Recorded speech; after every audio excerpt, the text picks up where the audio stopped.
আজকের প্রযুক্তির দুনিয়ায় এক নতুন অবাক করা উদ্ভাবন রোবট নাপিত। মানুষ এখন আর লাইনে দাঁড়িয়ে অপেক্ষা করছে না।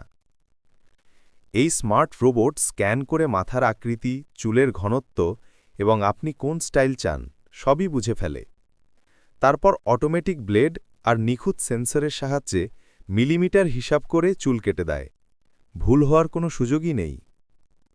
সবচেয়ে মজার ব্যাপার হল মাত্র ৩ মিনিটেই পুরো হেয়ার কাট শেষ। এমনকি রোবট নিজে নিজে পরিষ্কার করে, চুল ঝাড়ে আর পরের কাস্টমারের জন্য রেডি হয়ে যায়। আপনি চাইলে বলুন ফেড কাট, ক্লাসিক, সাইড পার্ট, আন্ডার কাট, রোবট সবই তৈরি করে দিতে পারে একই নিখুঁততায়। মানুষের ভুল, কাঁচির কাট, অতিরিক্ত ট্রিম এগুলোর কোনো ঝামেলা নেই। তাই অনেক স্যালুন এখন রোবট সার্ভিস চালু করছে। ভবিষ্যতে হয়তো প্রতিটি স্যালুনেই থাকবে এমন হাইটেক রোবট নাপিত। আর হ্যাঁ, ভিডিওটি ভালো লাগলে অবশ্যই লাইক এবং সাবস্ক্রাইব করবেন।